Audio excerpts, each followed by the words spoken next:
మన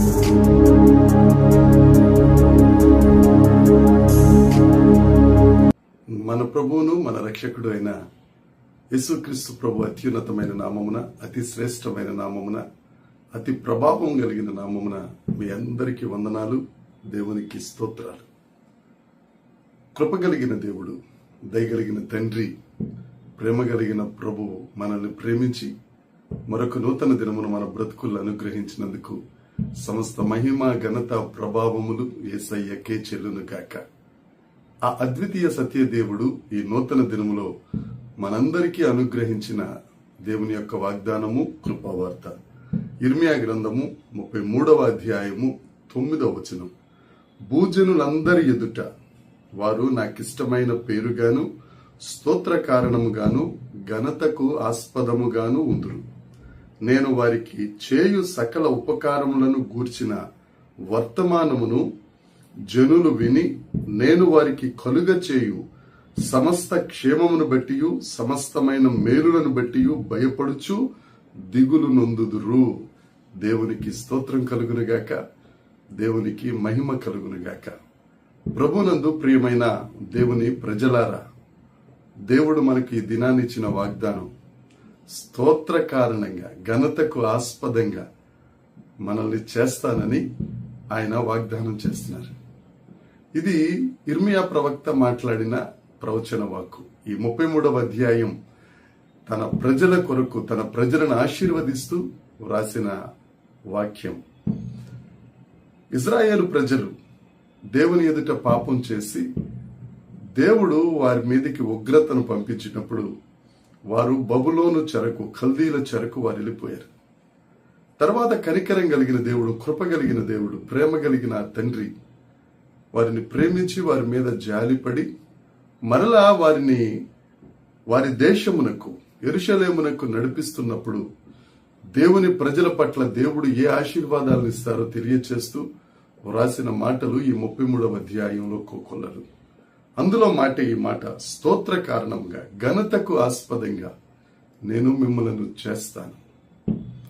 ఒకప్పుడు వారు చేసిన బాధలు, లేకపోతే వారు నిందల వలన పొందిన శ్రమ, వారి ఘనత పోయి చెడు జీవితంలోనికి వారు వచ్చేసినప్పుడు వారు పొందిన శ్రమ, వారి చెర, వారి కష్టాల వలన వారికి వచ్చిన అనిశ్చితి, వీటన్నిటి నుండి దేవుడు విడిపించి వారిని మరలా ఒక స్తోత్ర కారణంగా, ఘనతకు ఆస్పదంగా దేవుడు చేయబోతున్నారు.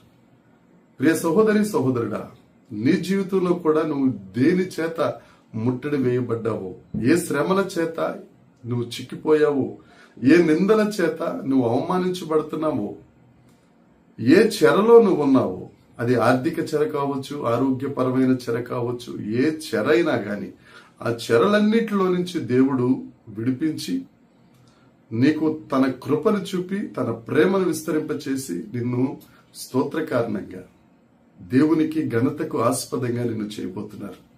నమ్మి ఆమెనను. దేవునికి స్తోత్రం కలుగునుగాక.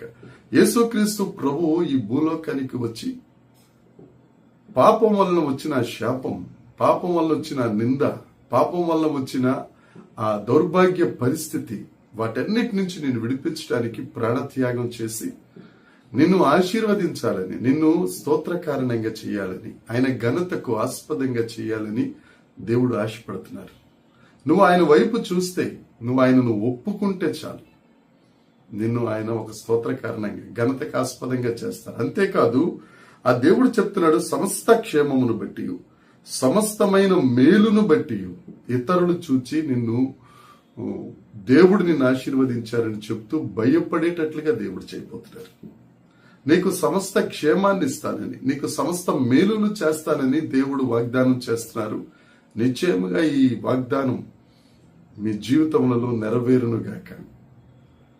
ఏ అవస్థలు పడుతున్నావో, ఏ శ్రమలు పడుతున్నావో, ఏ దిగులుతో కుమిలిపోతున్నావో, కృంగిపోతున్నావో, నా పక్షాన ఎవరు లేరనుకుంటున్నావేమో, నీ బంధువులే నిన్ను విడిచిపెట్టి వీడి జీవితం ఇంతే అనుకుని నీ ముఖం ముందే అంటున్నప్పుడు నువ్వు ఆ దేవుని వైపు చూస్తే నీకిచ్చే క్షేమాన్ని బట్టి, దేవుడు నీకు చేస్తున్న మేలులను బట్టి వారు భయపడుతూ నీ దగ్గరికి వచ్చి ఇది దేవుని వలన జరిగిన కార్యమని నీ ద్వారా ఆ యేసయ్య మహిమ పొందటానికి ఇష్టపడుతున్నారు.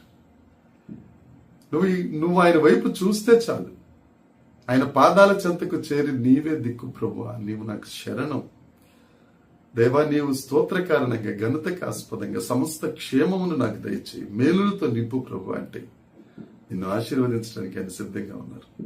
నిన్ను చూచిన వారందరి ఎదుట ఎంతమంది ఎన్ని చేతులైతే నీ వైపు చూపించాయి, ఎంతమంది అయితే నిన్ను నిందించారు, వారందరి ఎదుట సమస్త క్షేమానికి సమస్త మేలులకు నేను ఆయన కారణంగా చేయబోతున్నారు. నీ వలన ఆయన మహిమ పొందాలని ఇష్టపడుతున్నారు. నీదే ఆలస్యం. ఆ దేవుని దగ్గరికి రా, ఆ దేవుని యందు విశ్వాసం ఉంచు, ఆ దేవుడిని నమ్ముకో. తప్పక దేవుడు నిన్ను ఆశీర్వదిస్తారు. ఈ వాగ్దానం నీ జీవితంలో నెరవేర్చడం ఆయనకి ఇష్టం, ఆయన ఆశ. నువ్వు స్తోత్ర కారణంగా ఘనతకు ఆస్పదంగా ఉండాలని. ఇంకెంతవరకు వేచి ఉంటావు? ఈ దినం ఈ వాగ్దానాన్ని చేతపట్టుకో. దేవా, నీవు దగ్గరికి వస్తాను. దేవ, సమస్త క్షేమం సమస్త మేలులతో నన్ను నింపాయా, ఈ చెర నుంచి విడిపించు ప్రభు అంటే సిద్ధంగా విడుదల నాయకుడే నీ దగ్గరికి రావడానికి ఆయన సిద్ధంగా ఉన్నారు. ఆ దేవుని దగ్గరికి వద్దామా? దేవుడి మాటలు దీవించిన గాక. చిన్న ప్రార్థన. పరలోకమందున్న మా తండ్రి, పరిశుద్ధుడా, కృప కలిగిన వాడా, సమస్త మేలులకు కారణభూతుడా, నీకు వందనాలయ్యా. దేవ, మమ్మల్ందరినీ స్తోత్ర కారణంగా ఘనతకు ఆస్పదంగా మీరు చేస్తున్నందుకే స్తోత్రం. సమస్త క్షేమమును బట్టి, మేలులను బట్టి, ఇతరులు భయపడి నిన్ను మహిమపరిచే విధంగా మీ మహిమకు కారణంగా మమ్మల్ని ఆశీర్వదిస్తున్నందుకే నీకు వందనాలు. వాక్యమైన ప్రతి ఒక్కరిని మీరు దీవించి ఆశీర్వదించి మహిమ పొందమని యేసుక్రీస్తు నామమున ప్రార్థించి అడిగి వేడుకొనుచున్నాం తండ్రి. ఆమేన్. దేవుని యొక్క కృప మనందరికీ తోడై ఉండును గాక. ఆమేన్, ఆమేన్, ఆమేన్.